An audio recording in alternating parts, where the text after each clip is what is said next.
حضرت محمد صلی اللہ علیہ وسلم کے اللہ کے پیغمبر ہونے کے ثبوت۔ حضرت محمد صلی اللہ علیہ وسلم کی زندگی میں ان کے پیغمبر ہونے کے ثبوت پارٹ 2۔ حضرت محمد صلی اللہ علیہ وسلم کی زندگی اس بات کی دلیل ہے کہ وہ اللہ کی طرف سے پیغمبر ہے۔ حضرت محمد صلی اللہ علیہ وسلم پر اللہ کا سندیش 40 سال کی عمر میں آیا، اور ان کی یہ 40 سال کی زندگی اس بات کی گواہی کہ وہ پیغمبر بنائے جانے سے پہلے ان باتوں کو نہیں جانتے تھے جو وہ پیغمبر بنائے جانے کے بعد پیش کر رہے تھے، اور اللہ نے اسی بات کو حضرت محمد صلی اللہ علیہ وسلم کے سچے پیغمبر ہونے کو دلیل کے طور پر اپنے آخری پیغام قرآن میں بیان کیا ہے۔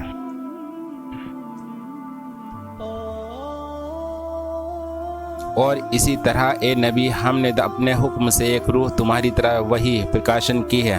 تمہیں کچھ پتہ نہ تھا کہ کتاب کیا ہوتی ہے اور ایمان کیا ہوتا ہے، مگر اس روح کو ہم نے ایک روشنی بنا دیا جس سے ہم راستہ دکھاتے ہیں اپنے بندوں میں سے جسے چاہتے ہیں۔ یقیناً تم سیدھے راستے کی طرف رہنمائی کر رہے ہو۔ حضرت محمد صلی اللہ علیہ وسلم کو پیغمبر بنائے جانے سے پہلے کبھی ان کے ذہن میں یہ خیال تک نہ آیا تھا کہ ان کو کوئی کتاب ملنے والی ہے یا ملنی چاہیے، بلکہ آپ صلی اللہ علیہ وسلم سرے سے آسمانی کتابوں اور اس میں بیان کی گئی باتوں کے بارے میں کچھ جانتے ہی نہ تھے۔ اسی طرح آپ صلی اللہ علیہ وسلم کو اللہ پر ایمان تو ضرور حاصل تھا، مگر آپ صلی اللہ علیہ وسلم نے شعوری طور پر اچھی طرح اس تفصیل سے واقف تھے کہ انسان کو اللہ کے بارے میں کیا کیا باتیں ماننی چاہیے، اور نہ آپ صلی اللہ علیہ وسلم کو یہ معلوم تھا کہ اس کے ساتھ فرشتے اور نبوت اور اللہ کی کتابوں اور آخرت کے بارے میں بھی بہت سی باتوں کا ماننا ضروری ہے۔ یہ دونوں باتیں ایسی تھی جو خود مکہ کے غیر مسلموں سے بھی چھپی ہوئی نہ تھی۔ مکہ کا کوئی شخص یہ گواہی نہ دے سکتا تھا کہ اس نے پیغمبری کے اچانک اعلان سے پہلے کبھی محمد صلی اللہ علیہ وسلم کی زبان سے اللہ کی کتاب کا کوئی ذکر سنا ہو، یا آپ سے اس طرح کی کوئی بات سنی ہو کہ لوگوں کو فلاں فلاں چیزوں پر ایمان لانا چاہیے۔ ظاہر بات ہے کہ اگر کوئی آدمی پہلے سے خود نبی بن بیٹھنے کی تیاری کر رہا ہو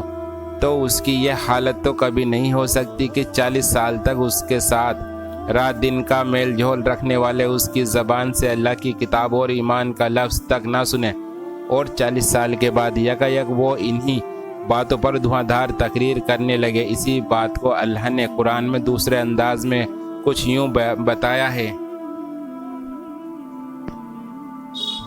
تم اس بات کو ہرگز امیدوار نہ تھے کہ تم پر کتاب اتاری جائے گی، یہ تو صرف تمہارے رب کی مہربانی سے تم پر اتاری گئی ہے، اس لیے تم خدا کے انکاریوں کے مددگار نہ بنو۔ یہاں اللہ اس بات کو محمد صلی اللہ علیہ وسلم کی پیغمبری کے ثبوت میں پیش کر رہا ہے کہ حضرت محمد صلی اللہ علیہ وسلم بالکل بے خبر تھے کہ انہیں نبی بنایا جانے والا ہے، اور ایک بہت بڑے مشن پر وہ لگائے جانے والے ہیں۔ ان کے ذہن کے کسی کونے میں بھی اس کا ارادہ یا خواہش تو ایک طرف اس کی امید تک کبھی نہ گزری تھی۔ مکہ کے لوگ خود جانتے تھے کہ ہیرا کی گفا سے جس دن آپ پیغمبری کا پیغام لے کر اترے اس سے ایک دن پہلے تک آپ صلی اللہ علیہ وسلم کی دلچسپیاں اور سرگرمیاں کس طرح کی تھی۔ یہ پوری زندگی سچائی، ایمانداری، امانت اور پاک بازی سے بھری ضروری تھی۔ اس میں انتہائی شرافت، امن پسندی، وعدے کا خیال رکھنا، حقوں کو ادا کرنا اور سماج کی خدمت کا رنگ بھی غیر معمولی شان کے ساتھ نمایاں تھا، مگر اس میں کوئی چیز ایسی موجود نہ تھی جس کی بنیاد پر کسی کے وہم و گمان میں بھی یہ خیال گزر سکتا ہو کہ یہ نیک بندہ کل خدا کا پیغمبر ہونے کا دعویٰ لے کر اٹھنے والا ہے۔ آپ صلی اللہ علیہ وسلم سے سب سے زیادہ قریبی تعلقات رکھنے والوں میں سے آپ کے رشتہ دار اور پڑوسیوں اور دوستوں میں سے کوئی شخص یہ نہ کہہ سکتا تھا کہ آپ صلی اللہ علیہ وسلم پہلے سے نبی بننے کی تیاری کر رہے تھے۔ کسی نے ان باتوں کو معاملوں کے بارے میں کبھی ایک لفظ تک آپ صلی اللہ علیہ وسلم کی زبان سے نہ سنا۔ جو ہیرا نامہ گفا کی اس انقلابی گھڑی کے بعد یکایک آپ صلی اللہ علیہ وسلم کی زبان پر یہ جاری ہونا شروع ہو گئے۔ کبھی آپ صلی اللہ علیہ وسلم تقریر کرنے کھڑے ہوئے تھے، کبھی کوئی دعوت اور تحریک لے کر نہ اٹھے تھے، بلکہ کبھی آپ صلی اللہ علیہ وسلم کی کسی سرگرمی سے یہ گمان تک نہ ہو سکتا تھا کہ آپ انتہائی مسئلوں کے حل یا مذہبی سدھار یا اخلاقی سدھار کے لیے کوئی کام شروع کرنے کے فکر میں ہے۔ اس انقلابی گھڑی سے ایک دن پہلے تک آپ صلی اللہ علیہ وسلم کی زندگی ایک ایسے تاجر کی زندگی نظر آتی تھی جو سیدھے سادے جائز طریقوں سے اپنی روزی کماتا ہے، اپنے بال بچوں کے ساتھ ہنسی خوشی رہتا ہے، مہمانوں کی خاطرداری، غریبوں کی مدد اور رشتہ داروں سے اچھا سلوک کرتا ہے، اور کبھی کبھی عبادت کرنے کے لیے تنہائی میں جا بیٹھتا ہے۔ ایسے شخص کا یکایک ایک عالمگیر بھوکمپ پیدا کر دینے والی تقریر کے ساتھ اٹھنا، ایک انقلاب لانے والی دعوت شروع کر دینا، ایک نرالا لٹریچر پیدا کر دینا، زندگی کا ایک مستقل فلسفہ اور نظام فکر اور اخلاق و تمدن لے کر سامنے آ جانا، اتنی بڑی تبدیلی ہے جو انسانی نفسیات کے لحاظ سے کسی بناوٹ اور تیاری اور ارادی کوشش کے نتیجوں میں ہرگز پیدا نہیں ہو سکتی، اس لیے کہ ایسی ہر کوشش اور تیاری بہرحال درجہ و درجہ ترقی کے مرحلوں سے گزرتی ہے، اور یہ مرحلے ان لوگوں سے کبھی چھپے نہیں رہ سکتے جس کے بیچ آدمی دن رات زندگی گزارتا ہو۔ اگر محمد صلی اللہ علیہ وسلم کی زندگی ان مرحلوں سے گزری ہوتی تو مکہ میں سینکڑوں زبانیں یہ کہنے والی ہوتی کہ ہم نے کہتے تھے کہ آدمی ایک دن کوئی بڑا دعویٰ لے کر اٹھنے والا ہے، لیکن اتہاس گواہ ہے کہ مکہ کے اسلام دشمنوں نے آپ صلی اللہ علیہ وسلم پر ہر طرح کے اعتراض کیے، مگر یہ اعتراض کرنے والا ان میں سے کوئی ایک آدمی بھی نہ تھا۔ پھر یہ بات کہ محمد صلی اللہ علیہ وسلم خود بھی پیغمبری کے خواہشمند یا اس کی امید اور انتظار میں نہ تھے، بلکہ پوری بے خبری کی حالت میں اچانک آپ صلی اللہ علیہ وسلم کو اس معاملے کا سامنا کرنا پڑا۔ اس کا ثبوت اس گھٹنا سے ملتا ہے جو حدیثوں میں وحی کے شروعات کی کیفیت کے بارے میں نقل ہوئی ہے۔ حضرت محمد صلی اللہ علیہ وسلم پر وحی کا شروعاتی دور اچھے سچے اور پاکیزہ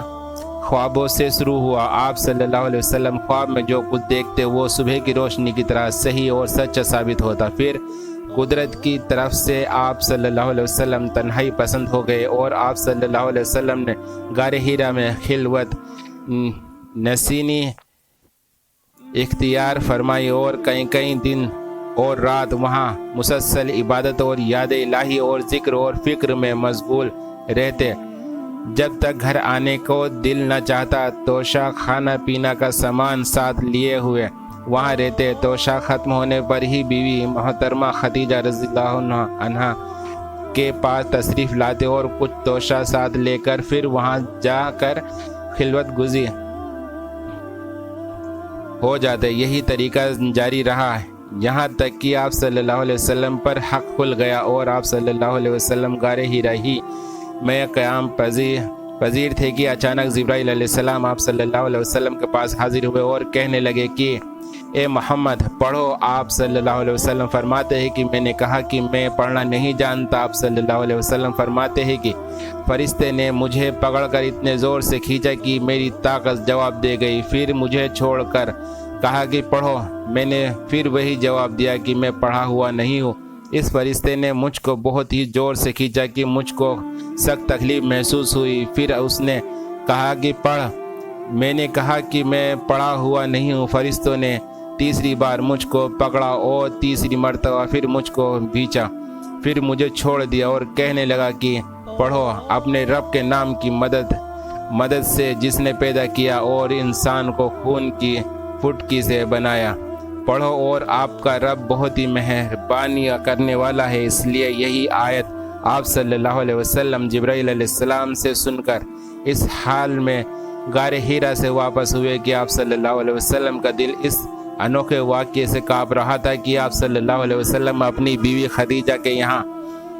تشریف لائے اور فرمایا کہ مجھے کمبل اوڑا دو۔ خدیجہ رضی اللہ عنہا نے آپ صلی اللہ علیہ وسلم کو کمبل اوڑا دیا۔ جب آپ صلی اللہ علیہ وسلم کا ڈر جاتا رہا تو آپ صلی اللہ علیہ وسلم نے اپنی بیوی محترمہ خدیجہ رضی اللہ عنہا کو تفصیل کے ساتھ یہ واقعہ سنایا اور فرمانے لگی کہ مجھ کو اب اپنی جان کا خوف ہو گیا ہے۔ آپ صلی اللہ علیہ وسلم کی بیوی محترمہ خدیجہ رضی اللہ عنہا نے آپ صلی اللہ علیہ وسلم کو ڈھارس بندھائی اور کہا کہ آپ کا خیال صحیح نہیں ہے، اللہ کی قسم آپ کو اللہ کبھی رسوا نہیں کرے گا، آپ تو بہترین اخلاق کے مالک ہیں، آپ تو اوبا پرور ہے، بے کسوں کو بوجھ اپنے سر پر رکھ لیتے ہیں، مفلسوں کے لیے آپ کماتے ہیں، مہمان نوازی میں آپ بے مثال ہے اور مشکل وقت میں آپ حق کا ساتھ دیتے ہیں۔ ایسی خوبیوں والا انسان اس طرح بے وقت ذلت اور خواری کی موت نہیں پا سکتا۔ پھر مزید تسلی کے لیے خدیجہ رضی اللہ عنہا آپ صلی اللہ علیہ وسلم کو برقہ بن نوفل کے پاس لے گئی، جو ان کا چاچا جاد بھائی تھے اور زمانائی جاہلیت میں نصرانی عیسائی مذہب اختیار کر چکے تھے۔ آپ اور عبرانی زبان کے کاتب تھے، چنانچہ انجیل کو بھی حسب منصب خداوندی عبرانی زبان میں لکھا کرتے تھے۔ انجیل یونان زبان میں نازل ہوئی تھی، پھر اس کا ترجمہ عبرانی زبان میں ہوا، برقہ اسی کو لکھتے تھے۔ وہ بہت بوڑھے ہو گئے تھے، یہاں تک کہ ان کی آنکھوں کی روشنی بھی رخصت ختم ہو چکی تھی۔ خدیجہ رضی اللہ عنہا نے ان کے سامنے آپ صلی اللہ علیہ وسلم کے حالات بیان کیے اور کہا کہ یہ چچا جاد بھائی اپنے بھتیجے محمد صلی اللہ علیہ وسلم کی زبانی ذرا ان کی کیفیت سن لیجئے۔ وہ بولے کہ بھتیجے آپ نے جو کچھ دیکھا ہے اس کی تفصیل سناؤ۔ چنانچہ آپ صلی اللہ علیہ وسلم نے اول سے آخر تک کا پورا واقعہ سنایا، جسے سن کر برقہ وہ اختیار ہو کر بول اٹھے کہ یہ تو وہی ہستی پاک باز فرشتہ ہے جسے اللہ نے موسیٰ علیہ السلام پر وحی دے کر بھیجا تھا۔ کاش میں آپ کے اس عہد نبوت کے شروع ہونے پر جوان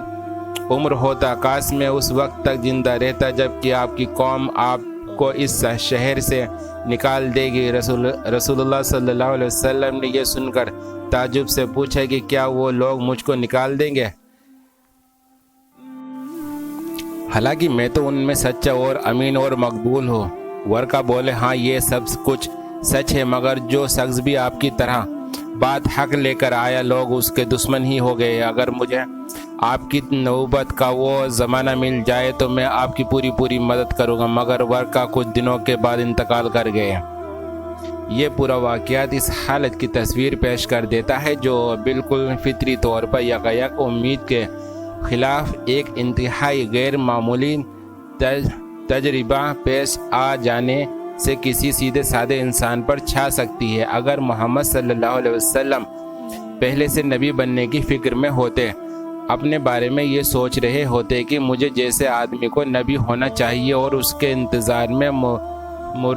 مراقبے، دھیان اور سادھنا کر کے اپنے ذہن پر زور ڈال رہے ہوتے کہ اب کوئی فرشتہ آتا ہے اور میرے پاس پیغام لاتا ہے، تو ہیرا نام کی گفا والا معاملہ پیش آتے ہی آپ صلی اللہ علیہ وسلم خوشی سے اچھل پڑتے اور بڑے دعووں کے ساتھ پہاڑ سے اتر کر سیدھے اپنی قوم کے سامنے پہنچتے اور اپنی پیغمبری کا اعلان کر دیتے۔ لیکن اس کے برخلاف یہاں حالت یہ ہے کہ جو کچھ دیکھا تھا اس پر حیران رہ جاتے ہیں، کانپتے اور تھر تھراتے ہوئے گھر پہنچتے ہیں، لحاف اوڑھ کر لیٹ جاتے ہیں۔ ذرا دل ٹھہرتا ہے تو وہ بیوی کو چپکے سے بتاتے ہیں کہ آج ہیرا کی گفا کی تنہائی میں مجھ پر یہ حادثہ گزرا ہے، پتہ نہیں کیا ہونے والا ہے، مجھے اپنی جان کی خیر نظر نہیں آتی۔ یہ کیفیت پیغمبری کے کسی امیدوار کی کیفیت سے کتنی الگ ہے۔ پھر بیوی سے بڑھ کر شوہر کی زندگی، اس کے حالات اور اس کے خیالات کو کون جان سکتا ہے؟ اگر ان کے تجربے میں پہلے سے یہ بات